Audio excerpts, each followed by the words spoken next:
Okay. This time actually getting settled into a seated posture. Quieting the mind, letting your body come to rest.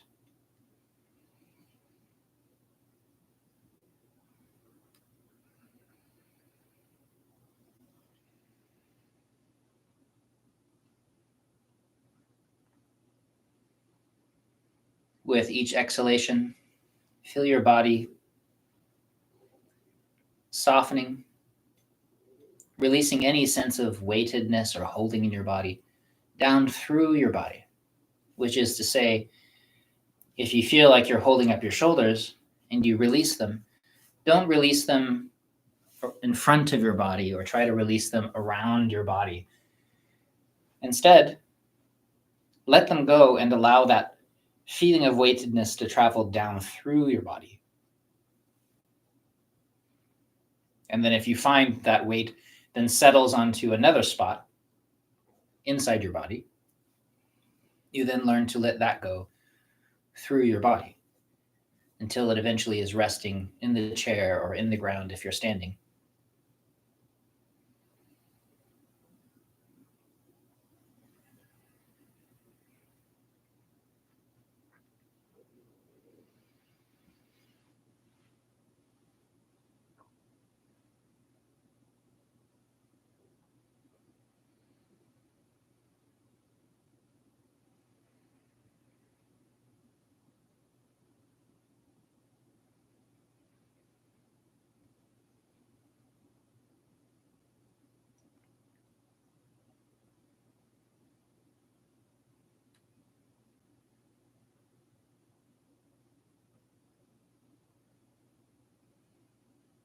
You can exhale gently through the mouth.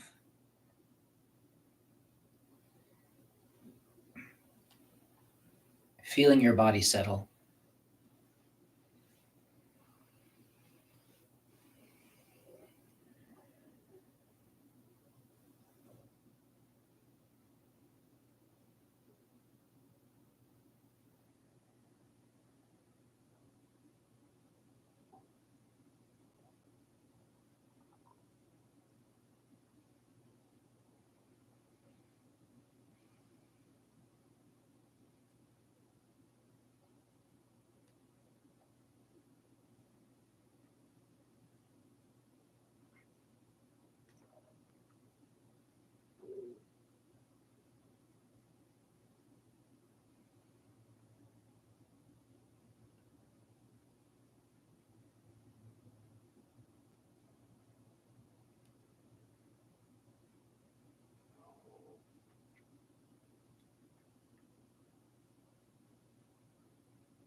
If you notice your mind wandering away, soften around the agitation. Don't grip your mind harder. Come back to the present moment. Again and again, beginning again.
Noticing if you are softening, if you are continuing to soften with each exhalation.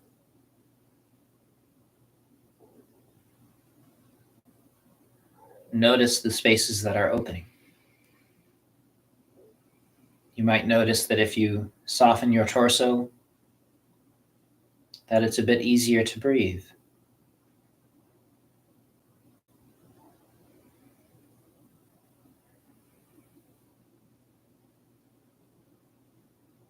You might notice a sense of calm and stillness descend upon you as you release your body and your mind.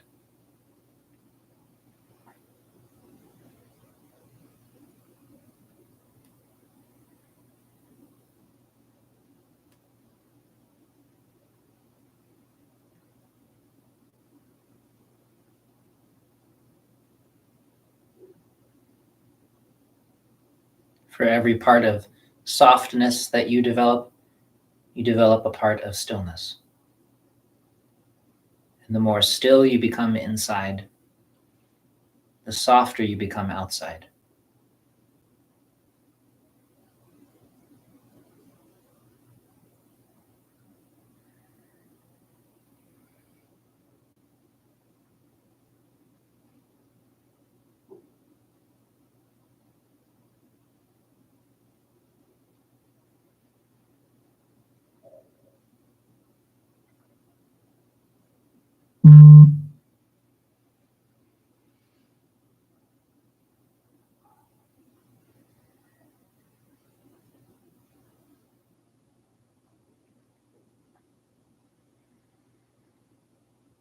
And when you feel ready, warming, relaxing your hands. Draw your awareness into that space between the palms.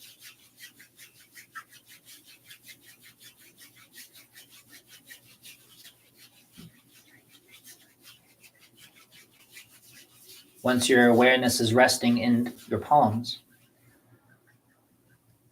and using that awareness to soften the space on the crown of the head.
Softening and warming the back of the head.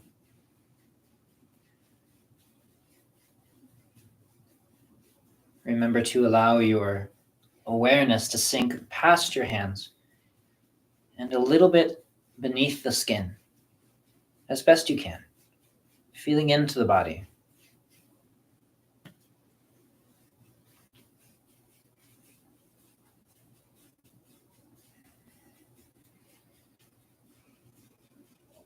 At the same time, stimulating those points at the base of the skull.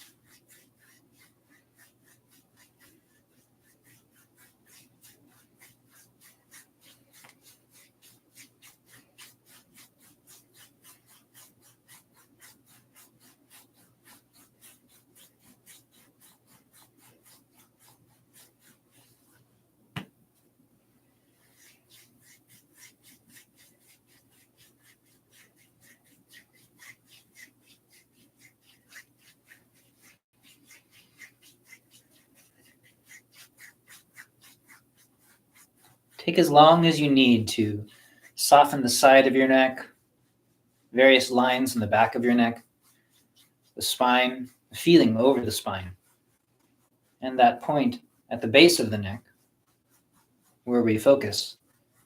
Sometimes it'll take extra repetition, warmth to soak in and begin to radiate back out. Sometimes it takes extra time just to let the area relax or your mind to get in touch with it. So you take as long as you need to notice these positive adjustments, and then we move forward.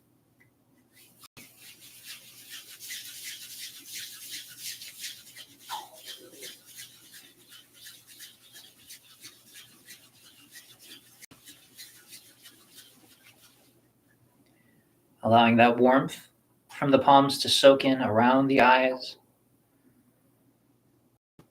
behind the eyes, softening, letting go, ironing off the sides. We do it 3 times here, but again, if you're noticing that you have extra eye strain or this just feels particularly good today, then spend more repetitions here.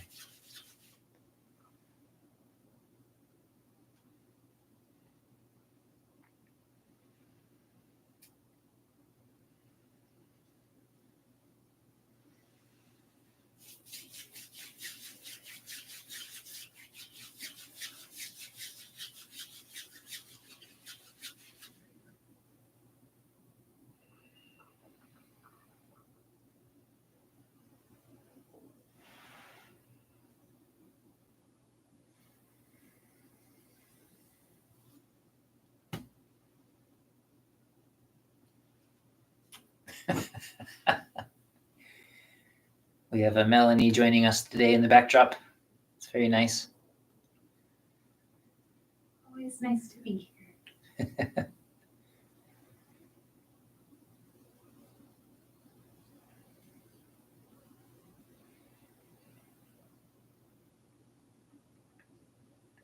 Both directions, most of these 36 times in both directions. But again, listen to your body. Wait until there's a sense of interaction and opening at these points, and then move forward. Especially this far into our practice, after a couple months of continuous practice with this method, you want to begin to feel these positive shifts in your body. Areas opening or your mind soaking in. Deeper relaxation in your body, less agitation in your mind. Maybe your breath changes.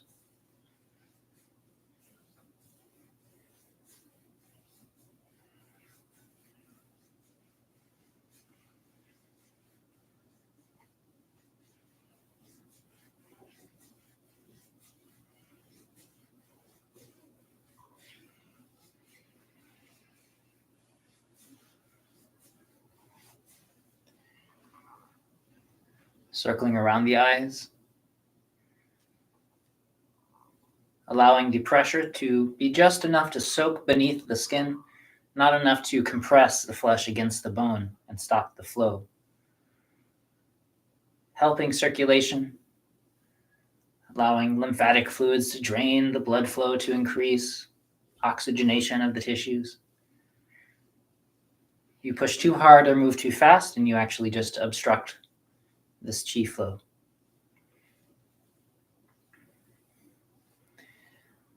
And as I do in every class, I'd like to welcome the people who are joining us, that are finding us from all over the world and are not quite sure what we're doing. Please do check down below the video in the comment section and look for a link to an introductory lesson for this set, which will answer your questions and help you understand the method of this particular practice and how to get the best results, so that when you join us in these live sessions, you'll get more benefit from the practice than otherwise, if you're just guessing.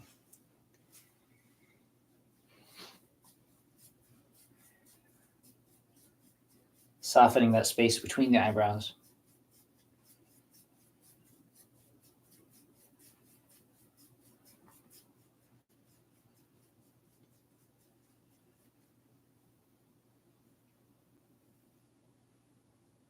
Ironing off along the eyebrow from the inside to the outside. Just the weight of your fingers.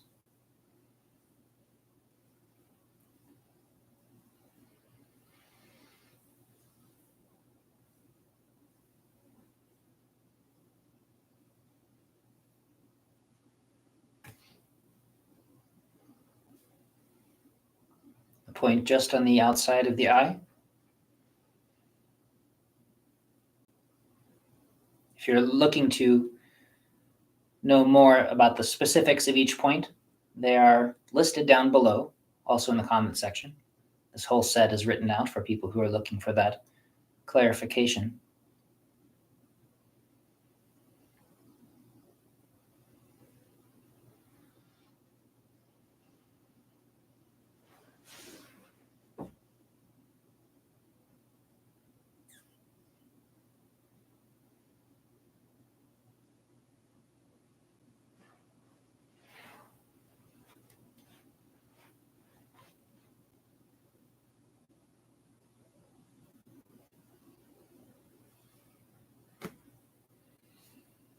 Softening that space just in front of the ear. Help you gain access to those points. Gentle circles, again in both directions. Paying close enough attention to how things are changing so that you are able to follow the path of best results. Use the speed, the level of pressure that helps the space open and your awareness open to the tissues.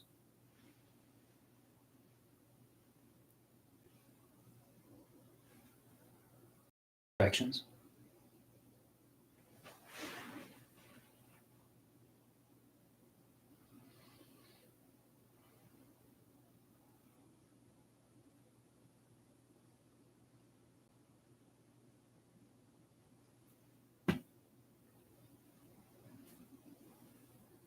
Softening the corner of the jaw.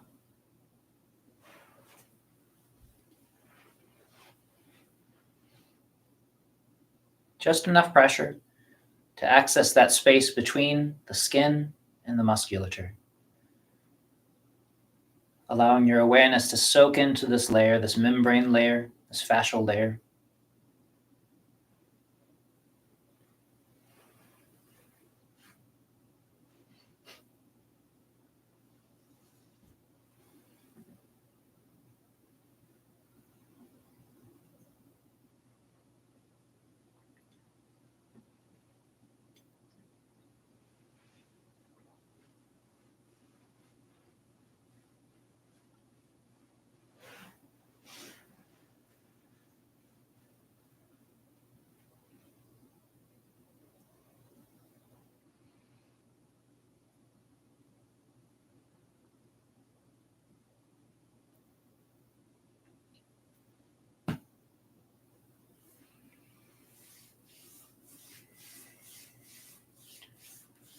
Warming and tracing that path from the front of the ear back to the corner of the jaw.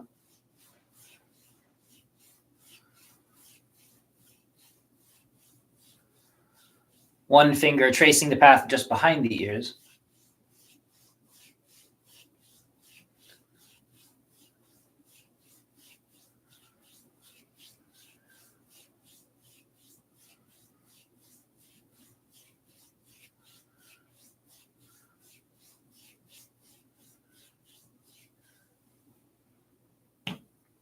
And again, just for those people who are joining us for the first time, practicing this method until there's a sense of warmth that soaks into these points, and especially important on the ears, as though you're pouring warm oil into the ears, and then afterward, the sense of heat seems to glow outward from the tissues.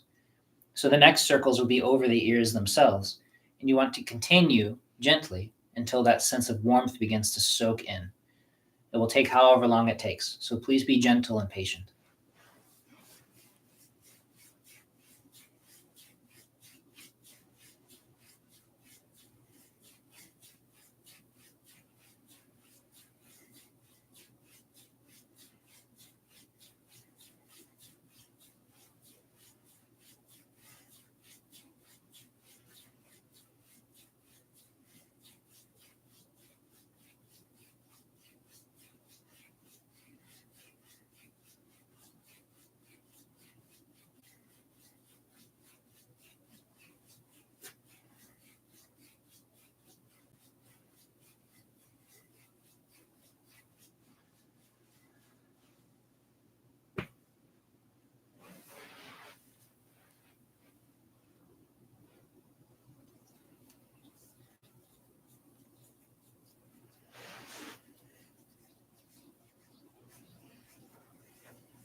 We have a question that you may want to take now. 1 second. Oh.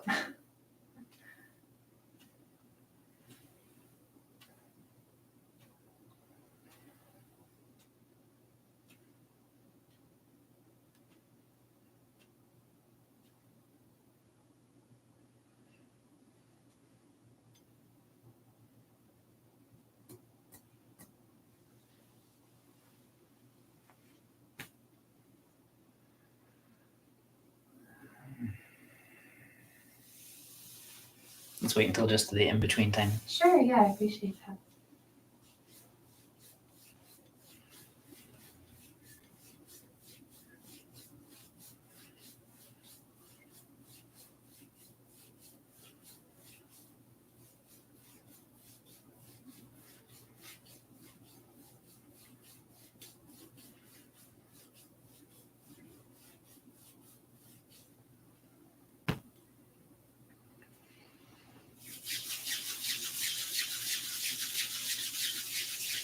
Hands nice and soft and warm. Your awareness accumulating in these spaces that you're working.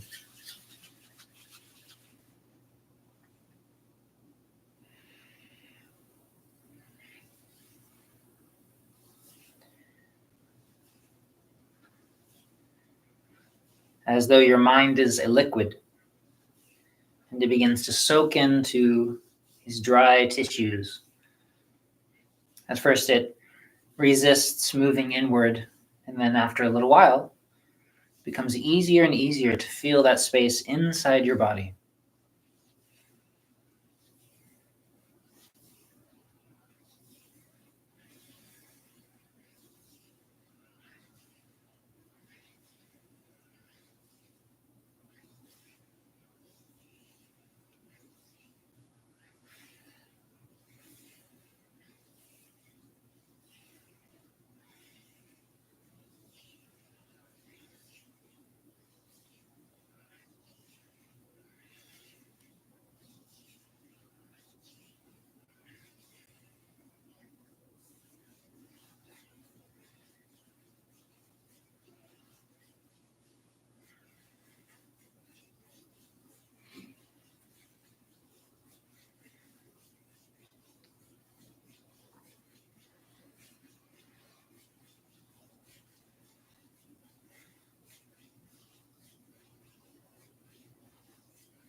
Remember to release this area just above and below the collarbone as well, center of the collarbones, as you sink down.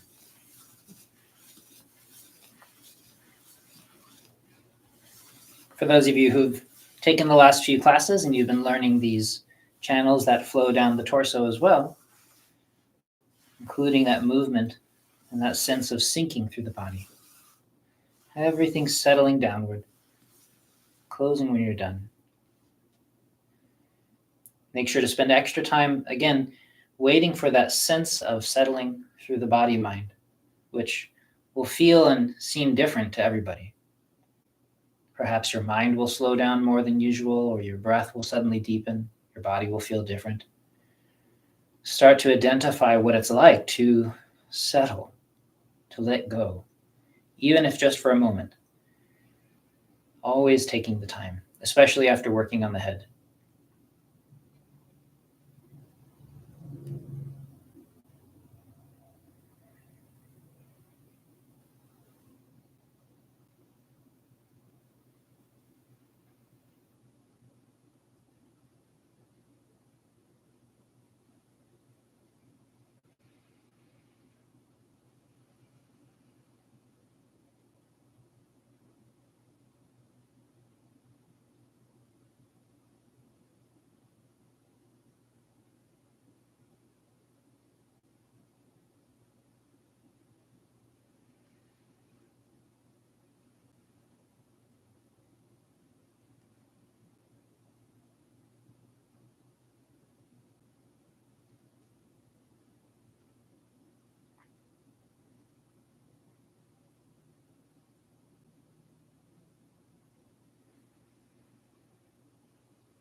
Ready? Sure. All right. Sorry, I couldn't hear you when you started saying No, it. I know. I was turned around and I saw you had your ears covered, and I was like, well, I just picked the perfect moment. So Chris asks, is it okay to get up and walk about if the sitting is hurting? Really good question. And so anytime when you're doing a practice, and so let's say, for instance, you're sitting and a little bit of pain appears. And the very first thing to do is to not react. What you don't want to do is develop the habit of reacting to every feeling that we get all the time. Oh, a good feeling, I react. Oh, a bad feeling, I react. The very first thing to do is to become as still as you're able to in relationship to that feeling. Whatever the feeling or the thought is, don't react. First, just look at it. Develop that, even if it only takes 1 second, that sense of familiarity with it. You know, my mind wanders away. I don't have to sit there and stare at my daydream for a while to recognize that it's a daydream and go, I wonder what a daydream is. No, there's a familiarity with my mind wandering away. So I glance at it. First thing I don't do is react. I don't go, try to pull my mind back or banish the thought. Instead, I look at it and go, that's a pretty silly thought. Or don't even say that, just look at it. And then usually your interest will start to evaporate and your awareness returns to the center. And the same is true with physical sensation. If you have a pain, the first thing to do is not to go, and fight it or push away from it or move. Instead, first notice it and develop a friendly relationship with it where you're just seeing a sensation. Then respond. Choose how to react to it.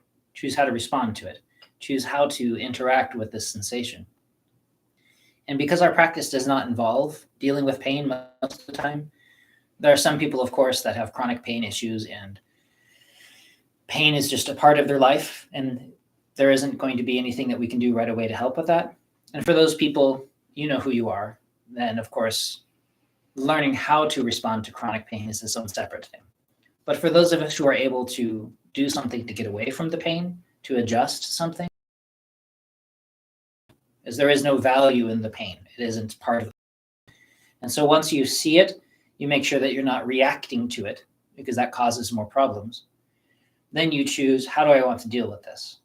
And it may be that you've been sitting too long or your body's too tight.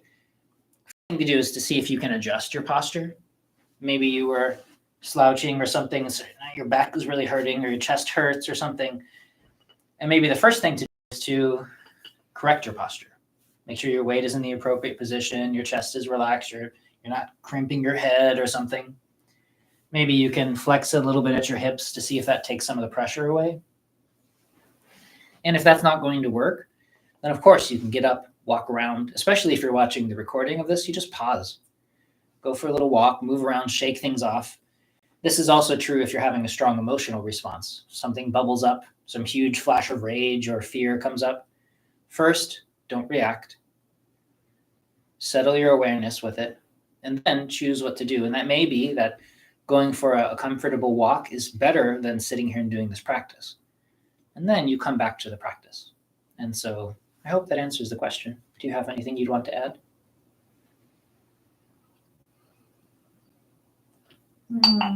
Yeah, lots of thoughts, but I'll keep it really brief so we can get back to the practice. I just really appreciate what you said about there being no virtue in pain itself, because I think that's, at least for me, that's something I'm having to unlearn. Yeah. You know, this idea that pain is progress. That's right. So I just really appreciate that message. Yeah. Pain equals no gain. Not always, of course. For some people, pain is just part of their lives. And so just sitting up and doing anything for their health can be incredibly painful for them. But that isn't the reality for most people at this stage in their lives. And so we learn how to make friends with pain by not reacting to it. But at this stage, in the very least, recognize that you don't have to lean into it or look for pain. Just continue being comfortable. Pain is a symptom of stagnation, and we want to free ourselves of that stagnation. Move around a little bit, get your blood flowing, then come back. It's perfectly okay.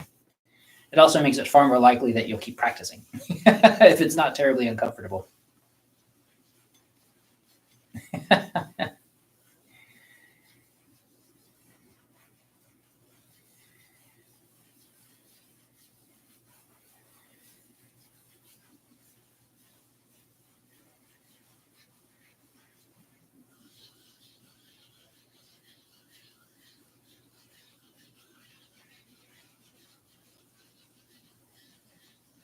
Sitting is one of those skills that takes time to develop. That's why we talk about proper posture, proper relationship. And for people that have a certain kind of spine, what we can call a normal spine, and remember, I was somebody that did not have a normal spine for a long time, then simply learning how to sit appropriately, how to lengthen the body, how to not collapse on the back, can be tremendously healing for pain patterns. But like I said, not everybody has a normal spine. Sometimes it's just that our immune system is hyperactive, or we're exhausted, or our tissues are damaged. There's a lot of reasons that things can be uncomfortable, and we have to learn to adjust for those issues. They're going to be individual and they're going to change. So we have to learn how to adjust for ourselves to find our way through toward healing.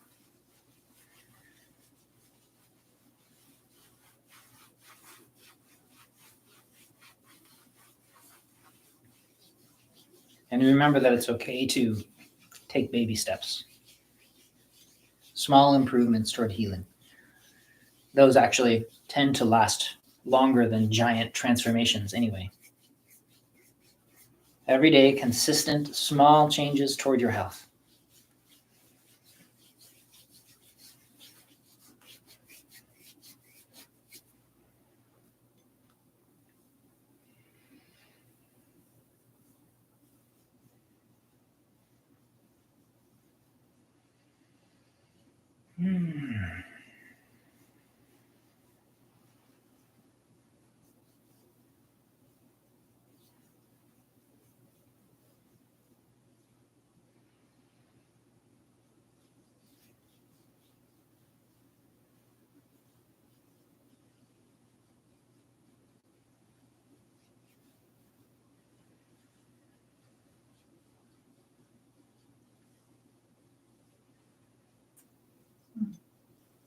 Did you hear that? Mm-hmm. That happens all the time. That's that snapping. That was your back? Uh-huh. Huh? I don't know if it feels really close to the spine. Well, it might be around the joints of the spine. Yeah. There's most popping and crackling for people. Has the coolest Latin name, crepitus. What is it? Crepitus. Crepitus. Sounds like a Middle Earth caricature. Lord Crepitus. Isn't there a word like increpid or something? I don't know. Could be. So crepitus is the name for the popping and crackling that people tend to get around their joints. And most of the time, by far most of the time, it's simply pressurized fluid in your body around the joints that are moving in strange ways. So most of the time it's perfectly safe. It's okay. We can use it as a diagnostic tool to notice change. Sometimes people start to get more popping and clicking around their joints as they begin to change positively, as your shoulders move in the correct alignment or your back is readjusting itself. Mine's going from being, what's Yeah. that called? Concave Concave to open. Yeah. My back also, I used to have terrible scoliosis, and when I was beginning to straighten, my back made all kinds of crazy noises and was super painful. But again, we have to recognize when things are uncomfortable because we're healing versus when things are uncomfortable because we are making things worse. And that's a very difficult thing to know, of course. So that's one reason to talk to a doctor or somebody who knows more than you do. And you can be sure that you're practicing in the right way. But usually we tend to have an idea that if we're causing problems because we are doing things wrong, or if things are feeling uncomfortable and strange because we're doing things right.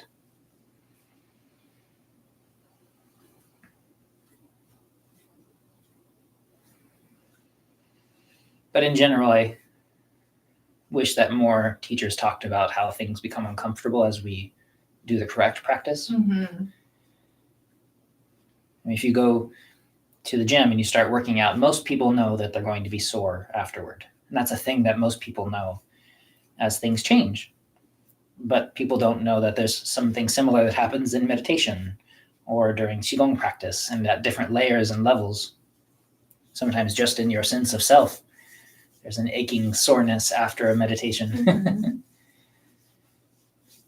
And so knowing what's possible to expect, and so when you have that sense of whiplash or discomfort, then you can say, oh, it's just this. You can actually notice that things are changing. And that's okay.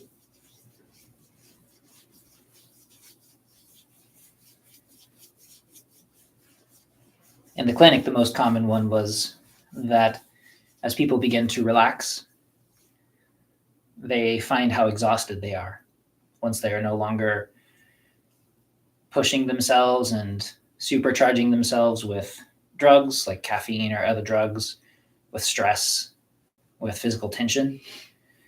Suddenly they let go of all of that and they feel deflated. And they've been exhausted, they just couldn't feel it. So when they finally start feeling their exhaustion, in a way they feel worse because now they can feel what was numb before. And that's pretty common. And it's something worth warning people about, that it's okay. Sometimes giving people permission to feel tired is one of the best things I can do as a doctor.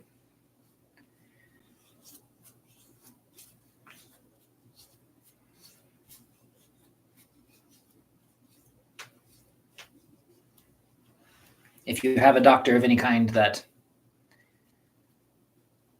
only tells you to expect good things, comfort and positivity and all of these things, and it doesn't sound messy at all, then probably they're just selling you something.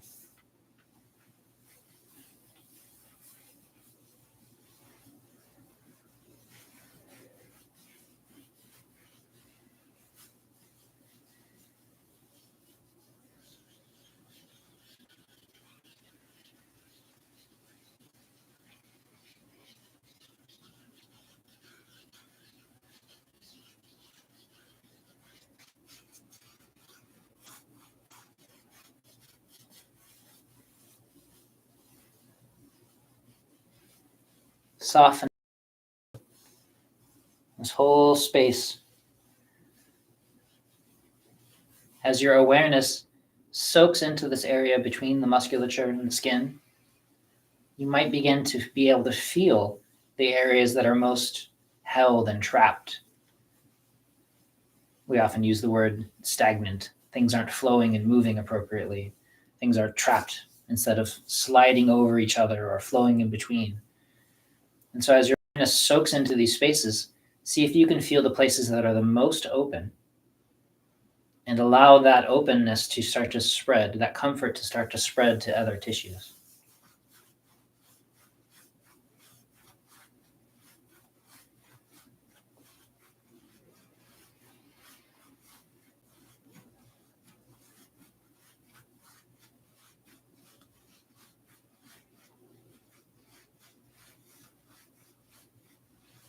Looking for these small changes. Just remember that when we make big changes in our lives, quick adjustments in our body and our joints and our awareness, that they tend to not last.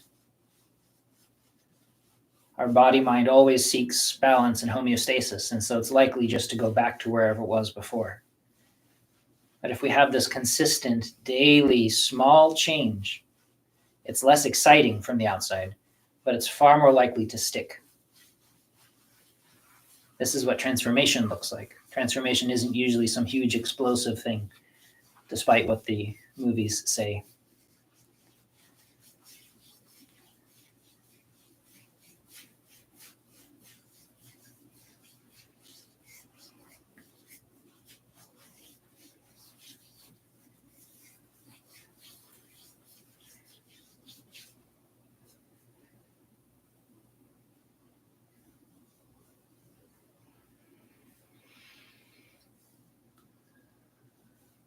Softer and softer. Your hands softer. Your breath softer. Your whole body is releasing.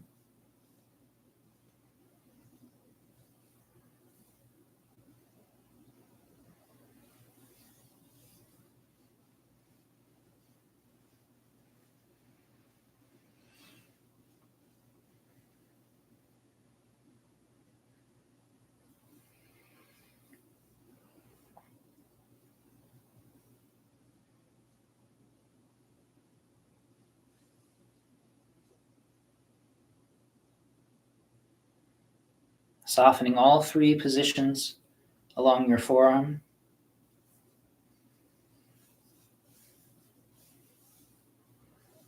Especially if this is an area of difficulty for you. Usually there will be one arm in particular where there's extra tension in these areas.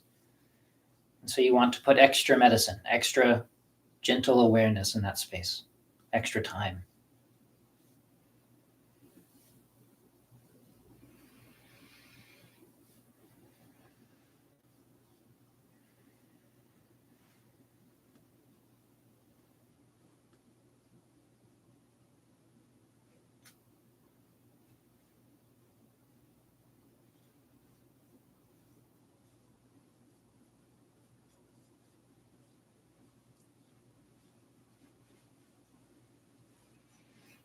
Nice hat.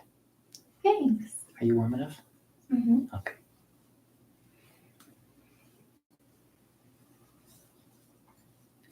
Last night, ZhiCheng Shifu, Daoist Studies Institute.org, if you'd like to look it up. You can study with him too. He was teaching a class and he asked everybody the question, how do we learn something new? And there was this pause and a flurry of answers. And the question he's asking is, what change happens in us?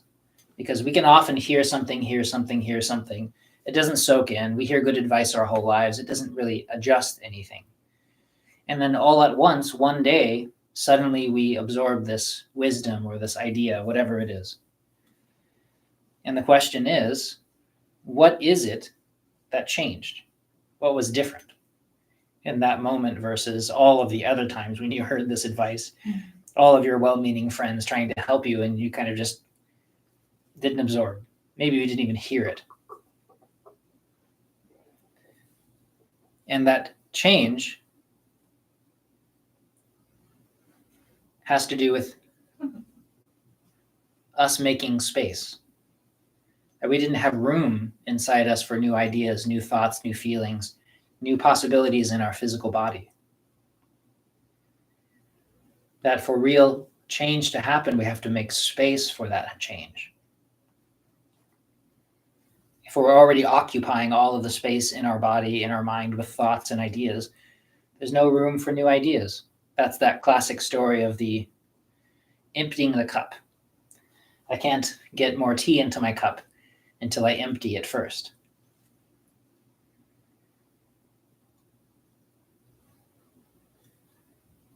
And so in our bodies, the way we make space is by becoming softer. We no longer clench. In our minds, we soften and become quieter, so there's fewer ideas filling up the space. We hold on less tightly to the things we think are true, especially about ourselves.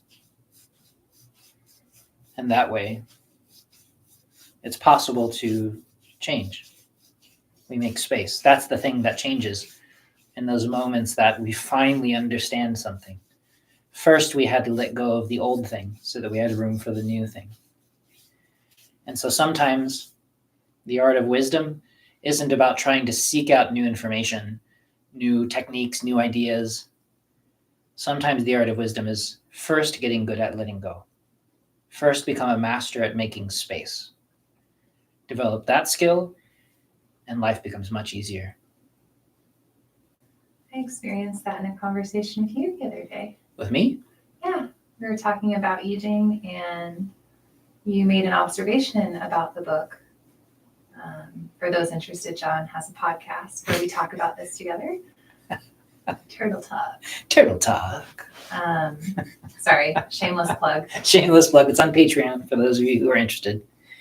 And John made this observation, and I've been reading this book for like the last 5 years. And so I have my own ideas and opinions about it. And anyway, what John said completely transformed this perception I had. But it felt a little uncomfortable at first because I had to let go of what I, in this moment, realized I was attached to believing. Mm-hmm. And Yay. And it wasn't even anything, it's just funny how that works. Like, It wasn't anything like, it doesn't actually pose a threat to let go of what we think we know, but it can feel that way. Yeah, that's right. Well, when we identify ourselves with our ideas, then changing our ideas can literally feel like an existential threat, which we see a lot in politics and with governments and the world. People can't change thoughts and ideas because ideas are attached to ideologies, to their in-group thinking, to their family, to all of these things. It's literally a threat. I will lose everything if I change my mind. Chris says, you're amazing for shaking up your long-held beliefs. Yeah, Mel's super brave. No, like you're amazing because you shake up our beliefs. I think he was talking about you. He said, yeah, John's amazing for shaking up your long-held beliefs. Okay. Take the compliment. I'll take the compliment. But I was literally just saying to Mel yesterday how brave she is. I watch her all of the time, willing to challenge her most valued ideas, and she just lets them go. That is, we all know how hard that is. So for those of you who are able to do that, maybe you're doing it in this moment, then I salute you.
Remember to lean into that feeling that sometimes we experience as being vulnerable.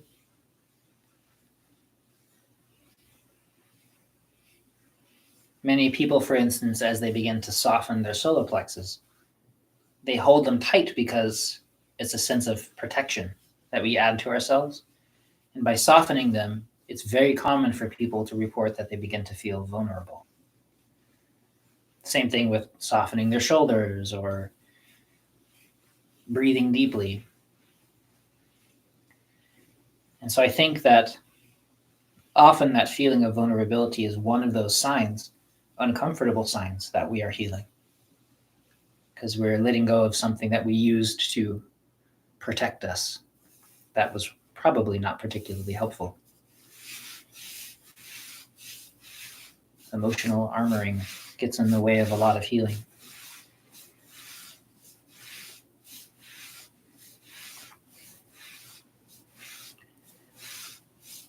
We've been talking about the various channels. We taught all of the channels on the arms and the legs, the 8 extraordinary vessels, in earlier classes. For those of you who are just joining us, you can check out all of those classes separately. And I wanted to continue exploring how those channels then interact with the torso. We talked about the stomach channel, the kidney channel, and also the spleen channel, which comes up through here. And this line here, the important part about it to remember is that the spleen channel, it moves over here. So if you were to touch the very, it thinks I'm giving it a thumbs up. Oh, now I just got. Oh, did it do it? It's doing it right now. That's so interesting. I do not know why it does this. Oh, and now you got fireworks. The fireworks. And the thumb, there it is. So sorry about that. I don't know why it does it sometimes and not others. But apparently me using my thumbs to touch my rib side is very exciting. Wow, that's really cool. I've never seen that. Yeah. And before when I tried to do it, it wouldn't work. Maybe if I stick my tongue out. It didn't work. Thumbs up again? Yep, there it is. Okay. Sorry. YouTube is odd. So anyway, the side of the ribs, literally on the line where the seam of my shirt might lie. Here in the ribs, if you poke down the side, for most people, in a space between the ribs, they will reach a spot where it's very tender. And this is a point that's actually on the spleen channel. It's called the Great Luo Connecting Point. It's a point that wraps the whole body. And so helping to relieve this point can be very healing. And so the spleen channel travels up and you can learn about the various points. But the most important point to remember, for those of you who've been trying to, is this point on the side. And so let your hands drape across that. And if you poke around and learn how to find that point on yourself, then you can make certain that as you continue across the ribs here, they are helping to ease that point open. Your breath, your mind, your fingertips, they all come into that space and help it release. And because this point interacts with the whole body in a very special way, it can have quite a powerful impact, but only if we help it release. So spend a little bit of extra time here.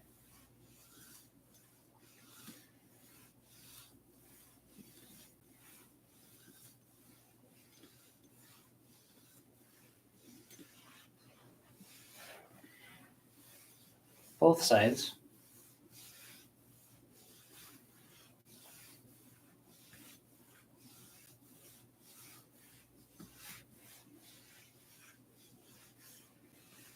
Some people are so tight that anytime they touch their ribs, it feels ticklish or uncomfortable.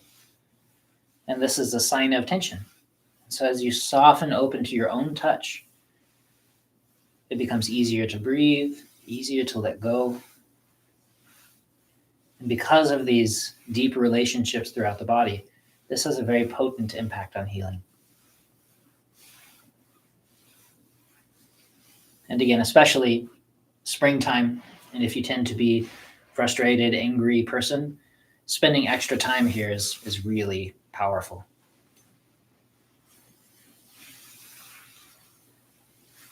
Most people won't be able to soften their shoulders enough to get their hands on the rib side.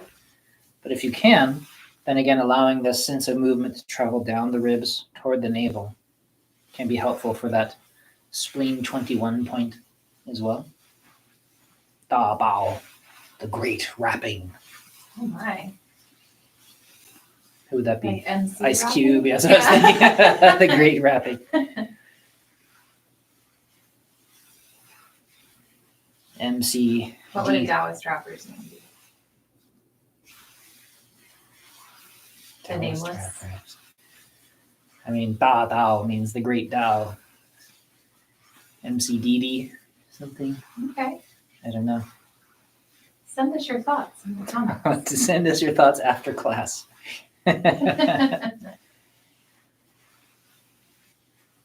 Oh, and there might also be a question you'd rather address now than later. Well, let's just finish this last little gathering part here. Okay.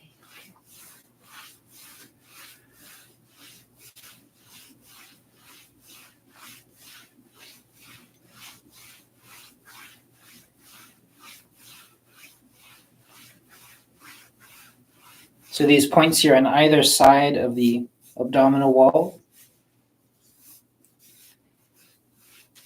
those are spleen 15 points. This is part of that spleen channel.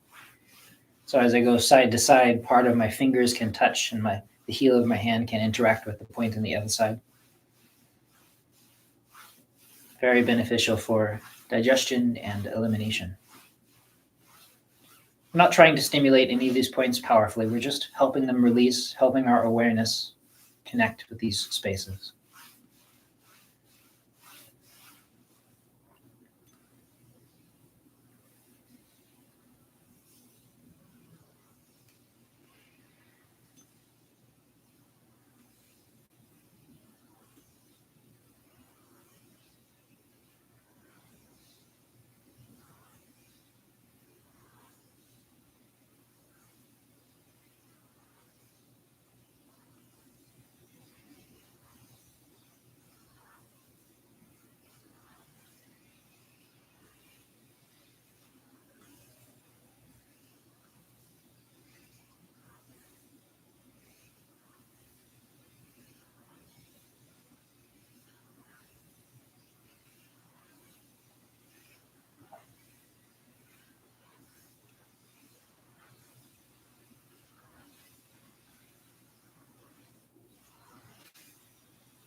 What's that? Oh, it's just funny. You heard the snapping? Yes. Yeah. It feels good. Good.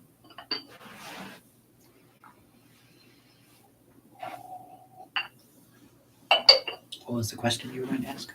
Oh, let's see. So several minutes ago, Chris had asked, what are the Luo connecting points? Oh, little connecting points. It's a Chinese medicine thing that basically between the separate channels that are running that we are studying, there are certain points that are like little bridges between one channel and the next. And it's mostly a clinical thing. It's a way of understanding how we can take a channel that has perhaps too much localized qi in it and drain it off into a channel that has maybe not quite enough. And it's a way of equalizing them like water channels. That's why I like to use that word channel.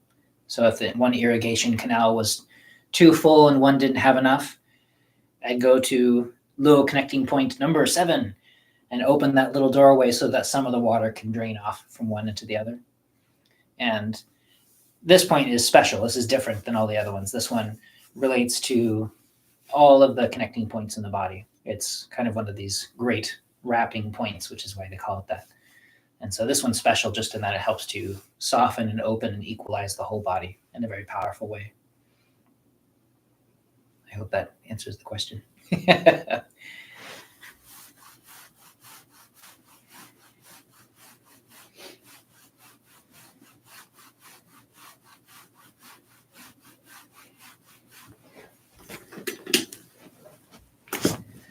softening the whole lower back. Again, we've increased the number of repetitions here slightly. As a reminder that you can use any part of your hand to connect. The palm perhaps is the most warming and opening, but make sure that you're not leaning forward or leaning back. Your body is straight, your neck is soft. Softening your arms. If there are just too many repetitions, then you can stop or take a break and then come back.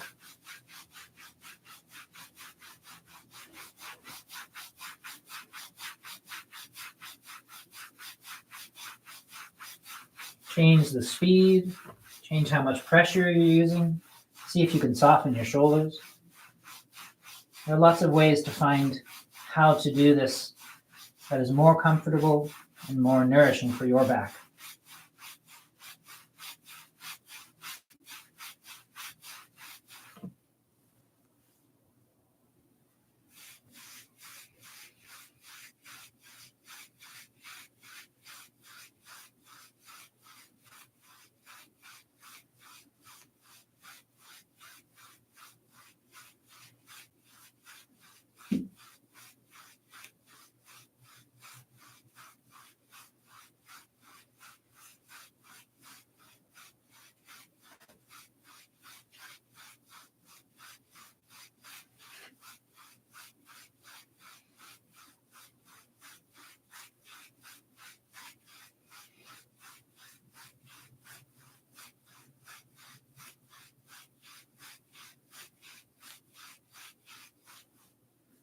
Always giving your arms a break in between.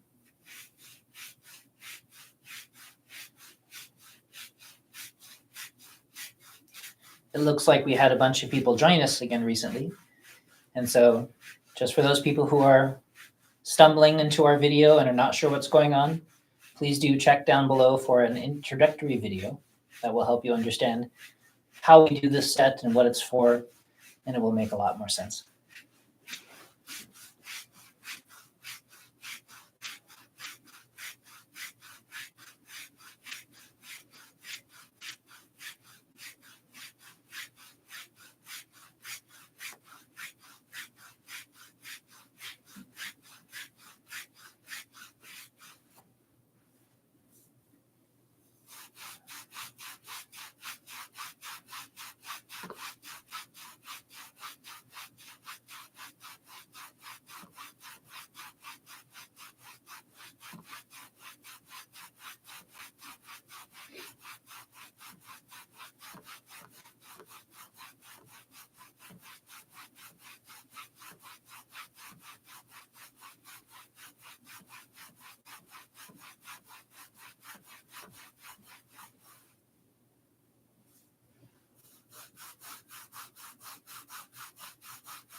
And on the inside of the leg here, just above the knee, this is the spleen 10 point here.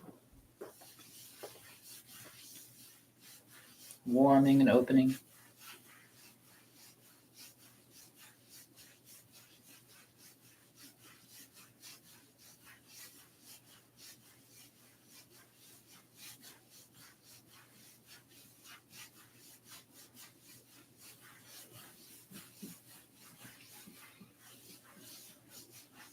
Did you see the question? Mm-hmm. Okay.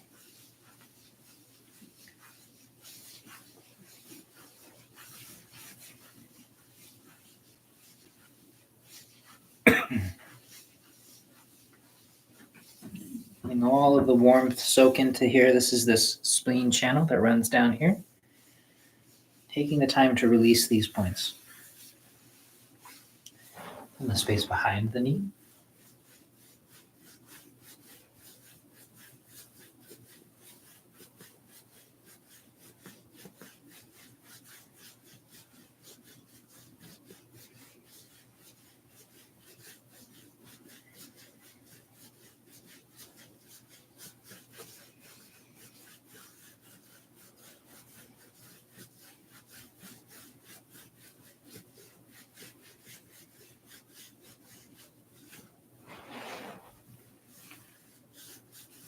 This point just at the top of that muscle.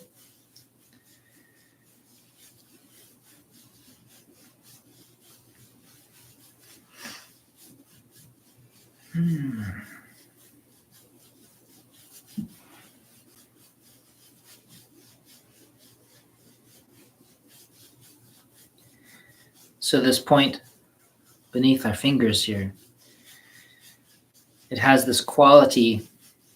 This point in the channel comes where the chi flows from a very superficial context, just at the level of the skin or just below, and then it flows into the musculature, and then it begins to dive more deeply into the body. And so as you connect to these various points, you start to feel the direction of their movement, the direction of the channel flow. And it's difficult to describe until people start to feel into their body, and then it becomes a bit more obvious. This is another point that has this quality of the chi sinks down into the body. Gallbladder 34. And if you like, you can combine it with spleen 9. This is another point where the chi dives in rather than flowing just beneath the surface of the skin. And so as we access these areas in the body, our goal is to still simply feel that space just between the skin and the muscle, or between the skin and the bone, this fascial layer. But it still gives us hints as to the way that the body is flowing. As you stimulate the points, you'll feel the warmth of your hands soak in or spread out or move around in a particular way.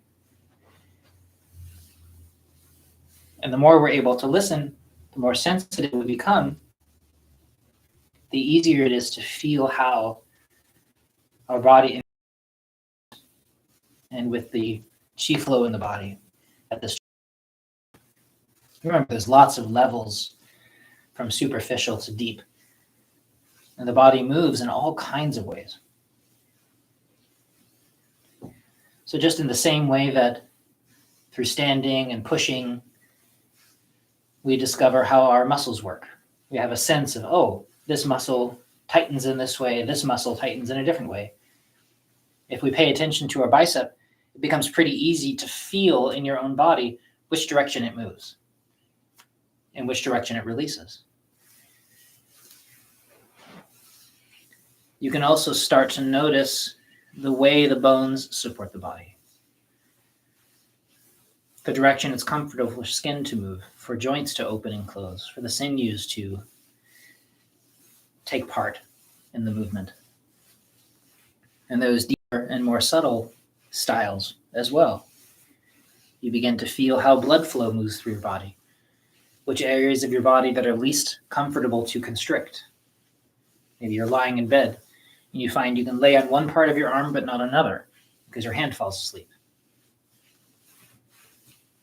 You begin to notice the pathway that air takes as you breathe. which spots of your throat that are more comfortable to put pressure on that don't inhibit your breath or do. Or maybe it doesn't inhibit your breath, but if you push on a certain spot, it starts to block your circulation. And you pay attention to these layers and to see and feel how the body works from the inside, not just because you read it in a book, but because you can feel how your body's functioning. And this is also true for all of these subtle layers that we're beginning to open. And so one of the questions is about why it is that there seem to be lots of points that I'm listing down near the feet or the ankles or the knees, but fewer, for instance, up here on the upper thigh. And a lot of that has to do with how deep this layer, the Qi, is diving. A lot of the points that are listed are for acupuncturists or are for people doing acupressure. And so if a point is difficult to access because the main source of Qi is diving deeply at that point, then we tend to not treat that point, at least with a needle. But points are just areas of interactions in the body. Points are where things change. They move up, they move down. There's a widening or a deepening, spreading out, a rising to the surface, a connection with something else. And you can begin to feel that in your own body as you learn to pay attention to it. And so there are far more points than I'm listing as I go through these areas. And we're just emphasizing the areas that are the easiest to access, the easiest to remember, and that tend to help us open this layer that we are working on.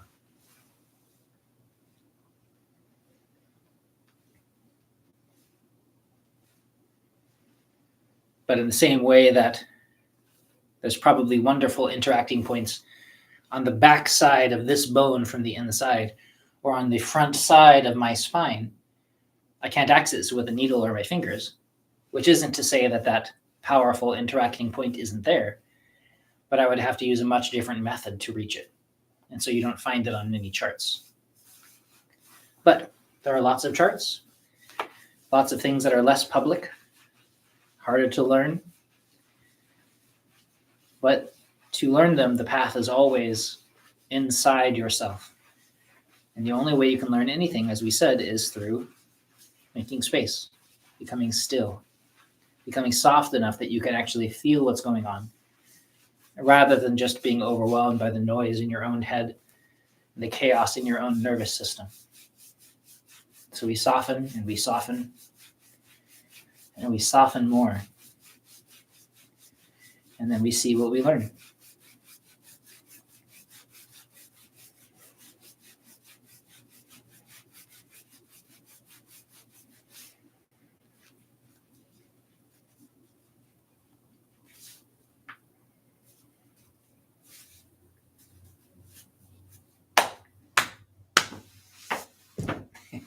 And then we see what we learn.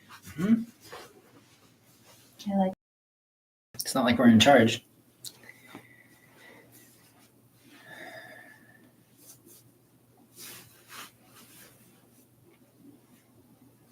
But we can't hear anything if we can't learn to listen. We can't learn to listen if we can't stop making noise all the time. Yeah.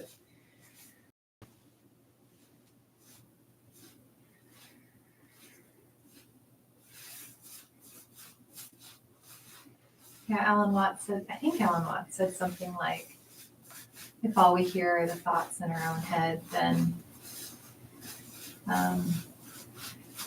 all we learn is what those thoughts have to say or something like that. Mm-hmm. I was like, oh yeah. You don't really learn anything if you only hear stuff you think you already know. Where does the new stuff come in? How does the new stuff get in? Yeah, there's no room. And then you have conversations with people and you can tell that they're not at all listening. They're just waiting for their chance to say something. Mm-hmm. They're not making space for anything new. Yeah. I think there can be many reasons for that. Sure.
Remember to be gentle. Slowly open your hips without tightening your legs. To continue lengthening your spine, softening your neck, crown of your head continues to float upward. Your shoulders and shoulder blades stay back rather than rolling forward. The breath is soft. As you begin to feel these layers that I'm talking about, maybe you notice that you move in such a way that starts to block your own breath. Find a way to not do that. If you move in such a way that interrupts blood circulation, find a way to move that helps it instead of harms it. That's why we have to listen.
If you feel like laying down for a few minutes, you're most welcome.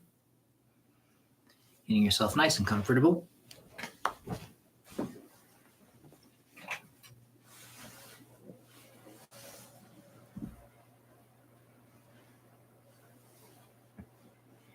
Make sure that you provide support to your body in any way that you need in order for you to let go effortlessly or more effortlessly. Letting your awareness spread out through your whole body, letting your breath be easy, being soft.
At some point, when you feel like it, if you feel like it, you can return to a seated position.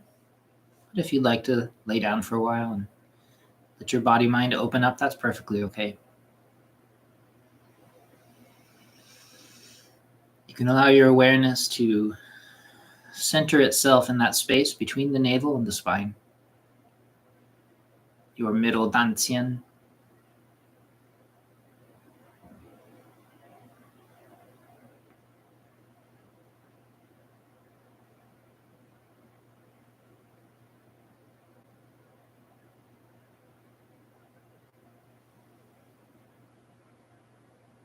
And then let it spread out through the rest of your body, remaining centered in the middle, as though it's expanding outward through your skin into the space around you. Your awareness spreads out, but remains rooted in the middle. Lots of people have their sense of awareness rooted in their head or in their chest. And we want to begin to allow some portion of that to become rooted in this space in the abdomen, in the body. Beginning to find what that feels like, letting that become more of the new normal. You will find it very, very healing. Thank you, everybody. If you have questions, feel free to ask. We've got MC Mel Green over here. Feel free to send us your recommendations for Daoist rapper names. Daoist rapper names, yes. Let's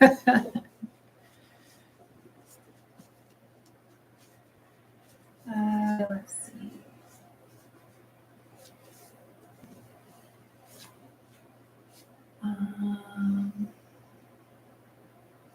Yes, Chris. He made a comment about how deep Alan Watts' laugh is. I don't remember his laugh. I had to think about it. It's true. Yeah, he had a very, what would the word be? I don't know if I've heard him laugh. Or at least I didn't. Yeah, just kind of like it. a very unfettered, kind of like your laugh. Ho, ho, ho, ho. Very buoyant. Ho, ho, ho. Is that your Santa Claus? I don't know. That was my Alan Watts laugh. Let's see. Chris says, John, your answer there was good. So like the thickest bits of the leg and the butt both have points, but they're too deep to be needled, basically. That's right. And I think some of it also has to do with practicality, availability, whether or not you have to ask somebody to take off all their clothes in order to needle a point. It makes a really big difference, especially in traditional cultures. It still makes a difference in some of the cultures that I've treated people in.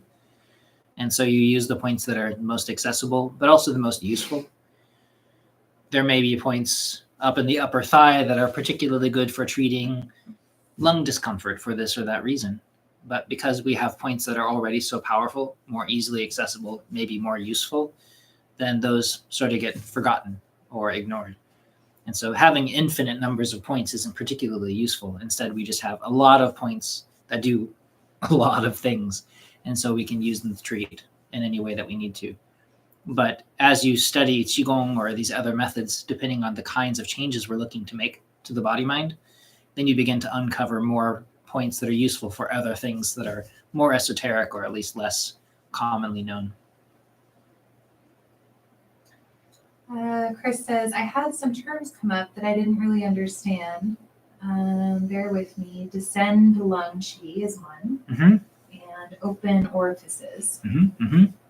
So the lung qi descent, again, depending on the system of Chinese medicine that you're discovering, lung qi, when it's healthy, sinks down in a certain way of thinking.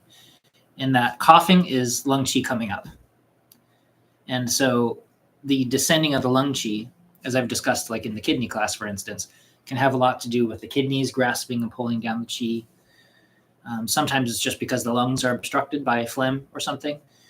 So all of these different qualities can inhibit the descent of lung qi, basically your ability to breathe. Opening the orifices, depending on who's saying it and what context they're saying, often they're talking about like the eyes the ability to see clearly, the ability to smell well. Sometimes they're talking about the mind. People become clouded in their minds. They're obstructed by thoughts, or they feel cloudy. Usually when I say that to certain people, they'll say, oh, I know exactly what you talk about. When they feel as though they just can't quite grasp ideas, and it's as though the world is between them and a screen. And so sometimes you open orifices of the mind, because again, this is a translation that you're using. And so it just depends which translation you're talking about, who's using that word orifices. And so it can be a bit confusing, but usually it's talking about helping to brighten something, open something, to make it more available to the world around us. The sense gates. Mm-hmm. So there's a few other terms, and then another question. So the other terms are plumstone throat. Plumstone throat is the feeling usually when people are very upset of having something trapped in their throat. Oh, I experience that a lot. Yeah. That's usually considered liver qi constraint. And so something's gripping here so you can't breathe. And it usually has to do with when people are very upset and they're just constrained so much, they're tightening so much that they're choking their own throat. So and it feels like you have a plum pit stuck in your throat, which is where the term comes from. Counterflow qi. Counterflow qi is a general term that anytime something's moving in the wrong direction. So if my stomach is just supposed to descend, if my stomach is not descending, it comes out in the other direction. It's very messy. That is a kind of counterflow. Rebellious qi. Similar. Rebellious is when it's moving in the wrong direction. Usually they're using it in the terms of the 5-element cycle. And sometimes these are the exact same word in Chinese, but people are translating them differently depending on what's the ease of use. And so sometimes it can be confusing, but rebellious is usually something acting out. It's causing damage by not going in the direction it's supposed to. It's usually referring to very specific organs and things. I'm really appreciating these questions, Chris. Like, I'd never heard any of these terms before, and this is really informational. And then he asks, do you want to clear heat or fire from the heart? Does an angry liver pass that on to the heart and make it hot and bothered? Yes, in both cases. And again, and this is general for people who aren't interested in studying Chinese medicine. Feel free to leave. Thank you for joining us. Make sure you say goodbye on the way out, because people come and go, and I never get to see who you are. Hit that like button. Hit that like button. Subscribe. And so,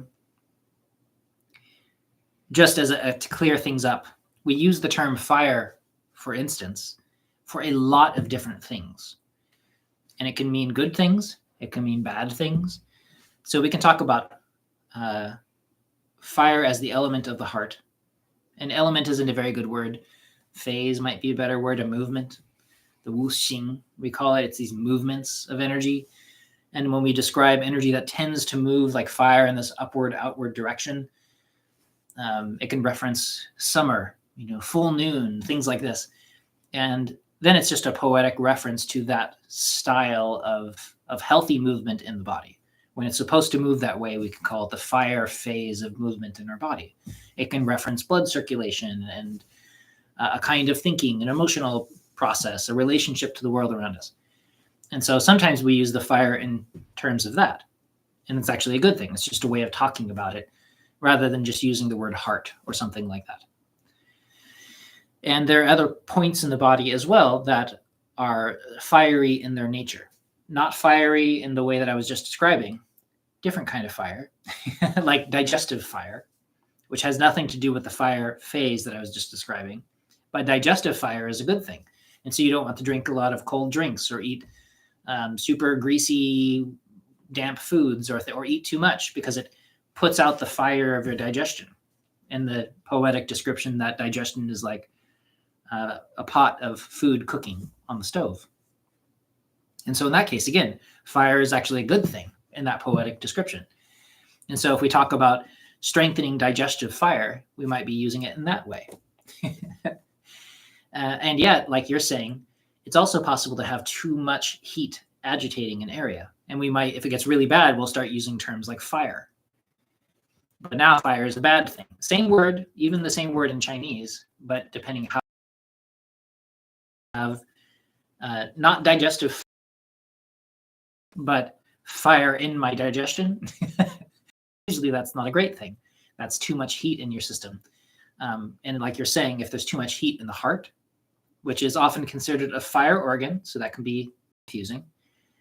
But when it's fire in the heart in a bad way, then that can be agitating. That can be anxiety. That can be great irritation. You can feel palpitations. You can all kinds of sensations like that. And you're right that can actually come from stress, which is usually called fire in the liver, also not in a good way. And that heat rushes upward and agitates the heart.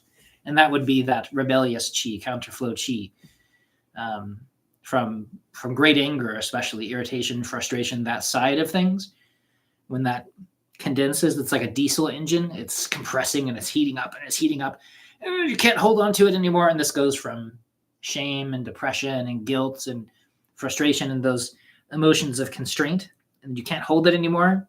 It'd be like a little supernova and it goes, and all this flame rushes outward. This heat, this yang qi. And where does it go? Sometimes it goes to the stomach, hurts the stomach. Sometimes it counterflows. It rebels in the wrong direction. Sometimes it goes up to the heart. Sometimes it goes up into the head and you get hallucinations and not great feelings. And so this is one of the reasons we need to keep things flowing and soft in order to be healthy. And why you can see why, if somebody who's like that, they're barely hanging on, their liver qi is packed full and it's all too much. And then that person goes off and takes a Qigong class or something, and they take a bunch of herbs that pour more energy into that area. How you can imagine that's not particularly good for them. All it does is supercharge that process, which is very common.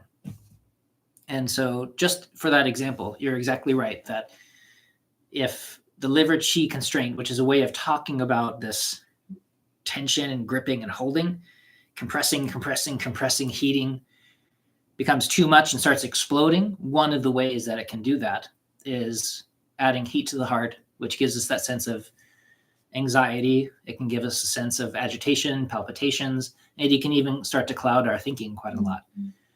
And so the cure for that, of course, is, yes, to clear the heart qi, but you have to be careful because the problem isn't the heart. The problem is where that fire was originating from. And so you have to learn to soften and relax and stop this process all the time, which you may have noticed is a really big part of the stuff that I teach. Is we have to learn to stop doing this all the time, punching ourselves in the face, if we want to actually heal. Otherwise, it's just the cycle continues and continues. So that's part of Chinese medicine. Laughter is a really good. Sorry, I didn't mean to interrupt. I noticed laughter is a really good antidote to that experience when you're feeling a lot of liver qi constraint. If you watch something funny, or that's right. Or if you go for a walk or listen to music. That's right. Sometimes that can help soften the tension. In the 5-element cycle, wood and fire, the phase of fire, not the damaging fire. This gets really confusing. Sorry. That's why it's better to use the Chinese. But wood, which is the agitated liver qi, can actually be drained and released through humor. It's one of the ways of healing it is through laughter and lightness, conversation, loving connection, these kinds of things. That helps to drain off that anger and that rage. It's one of the reasons that being friendly and kind is such a useful way to heal liver qi, because all of that extra energy just goes into that process and we start to feel better. Yeah, I think at least for me, that's the best approach in those situations, because my tendency is to want to fight that experience. Well, that's what causes it in the first place. Right. To judge myself for it. I must be doing something wrong. I'm feeling a lot of tension. That's the shame and guilt cycle. Yeah. And so the habit is to think that there's something I need to do to make that stop. But that never seems to help. No. Taking that approach to the problem. What really seems to help is when I make, as the I Ching says, energetic progress in the good.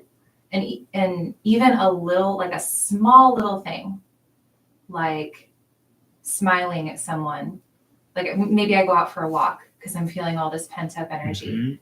someone passes by and I smile, maybe they have a kid and they smile back. Their smiles were enough to dissolve so much of that tension. And so it's just, yeah, just those experiences